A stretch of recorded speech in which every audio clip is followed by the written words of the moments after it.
The combination of my main media product and ancillary text are effective due to the fact that I have used the same font, colour and size to present my film title on my magazine, poster and my main trailer. The red colour connotes the blood against the innocence of the name jasmine. A jasmine flower is usually white, which juxtaposes the colour red I have used. This gives my media product consistency as it would easily be recognisable to the audience. The main title and release date are in a red blood-like colour, whilst the hashtags and website links are in white. Again, this is to create juxtaposition with the house colours I have used. Having a consistent house colour is important as it links my ancillary text to my main media product, making it effective due to the audience being an important factor. The colour white, red and black are all conventional to my genre, which is a psychological thriller, as I found the same house colours on trailers similar to mine. These trailers include When a Stranger Calls and Gone Girl. These colours are also used on Empire magazine, which publishes information about some of the world's most famous horror and psychological thriller movies. This is why I chose to stick with the conventions on my magazine cover too. I chose to colour my building blocks in white on my poster to contrast the background colour, which varies between grey and black. This makes the text more visible to the audience. The font I had chosen to present my building blocks in was a traditional steel tongues font, which is conventionally used on established movie posters. I embedded a hashtag and website link into my poster and main media product to make my product look more established and to create awareness. The trend of using hashtags are present on both Facebook and Twitter, where people of young and old generations get to talk about the movie Jasmine or simply learn about its existence. The institutions I have used are present on my poster and in my main trailer, which I believe helps the audience to trust that the film would be entertaining and the institutions I have used are well established. I have used Fox Searchlight and Universal Studios to be my institutions, which are very well known and have produced very successful films in the past. This way, the audience know that they will not be wasting their time and money, as they can trust the film will be a good one. On my poster and magazine, I have a header saying he is back, with no hints in the picture of who he is except the antagonist. In my poster, the antagonist has his back to the audience with his head slightly turned. This doesn't give his identity away and follows Dennis McQuail's theory of an active audience. This is due to my intentions of withholding information about the antagonist's identity from the audience. This makes the audience wonder who the antagonist is and makes the audience want to go and watch the film, making my ancillary text combined with my trailer effective. The idea of using illustrative type is spread across all of my ancillary text and is shown in the trailer. This is because the use of iconographic letters in my trailer is strong and they are important to the storyline. I chose to use letters to implement the traditional way of communication used back when the father was not in prison. I found this to have more meaning instead of using conventional props such as a mobile phone or other digital devices to stalk the girl, like they do in When a Stranger Calls. The illustrative type is embedded into the background of my poster and magazine.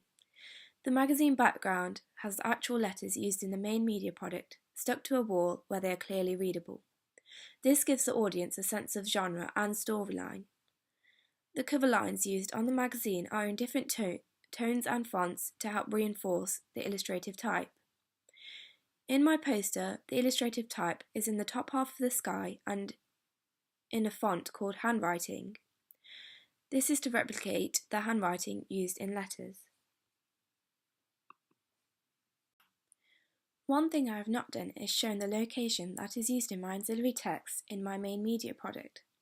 The prison shown in the poster is not actually shown in my main media product. However, I placed it in the product so that the audience knows that the antagonist may be going into or coming out of prison. I have used the 31st of October as my release date due to it being the day of Halloween. There are hints in the trailer and in the letters that the father's favourite occasion is Halloween, and so he chooses this day to attack Jasmine. The hints are shown in the props such as the letters and in the general features such as the captions in my trailer.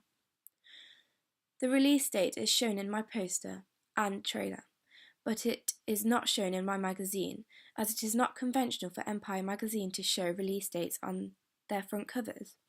It was essential to me that I stick to conventions to make the magazine look believable. My ancillary text and main media product all show clear, consistent hints that my genre is a psychological thriller, and maybe has a hybrid genre of a slasher. It could be shown through my magazine, where my main character, the protagonist, is standing vulnerably in a pink top whilst being dawned over by the antagonist, who is dominantly standing behind her with one hand gripping her shoulder. This follows Claude Levi-Strauss's theory of binary opposites. Another point is that the title of the film isn't conventional to a normal horror film. It is called Jasmine, which hints that the trailer could be a thriller. But when combined to the imagery used in the magazine, it should be seen as a psychological thriller. My poster connotes the genre through facial expressions of the protagonist as she looks up at the antagonist with confusion and distraught. The identity of the antagonist is hidden, which is conventional for psychological thrillers, as in movies like Gone Girl and When a Stranger Calls. The identity of the antagonist isn't released until the end, or it is simply misrepresented until the moment of truth about the character. This is effective when combined with my trailer, as only glimpses of the antagonist are shown, and even when he is shown, his identity is still hidden.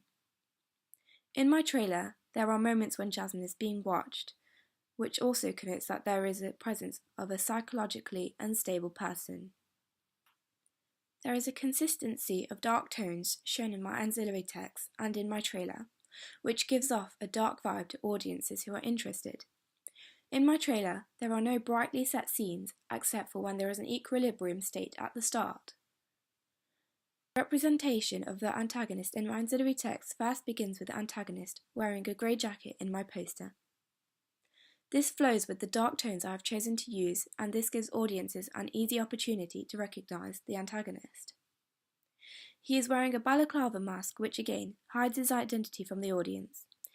The jacket he is wearing in my poster can also be spotted in my trailer, and so can the mask. This increases the semantic codes used across my media products. In my poster, the antagonist has a broad build to his body, which audiences can use to form a rough image of him in their head. He can be thought of as dominant and rough. This idea of him being intimidating can be transferred over to my magazine, where he is in a black jacket which juxtaposes the protagonist's pink top.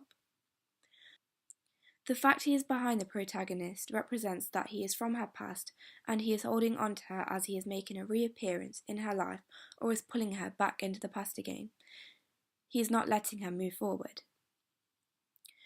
The representation of my protagonist in my magazine suggests that she is stripped of her femininity. Her pink top projects her femininity, and so does her loose hair. She could be seen as the stereotypical girl. She can be seen with her makeup smudged and has a black eye. This connotes that the antagonist has done this to her and has indeed stripped her of her stereotypical feminine characteristics. In my poster, the protagonist comes across as being innocent. Her shoulders are exposed as she wears a white vest top, which can again emphasise her vulnerability. Overall, I believe I have effectively combined my ancillary text with my main media product. To improve, I should have shown more use of locations such as a prison to emphasise the father being released in my trailer.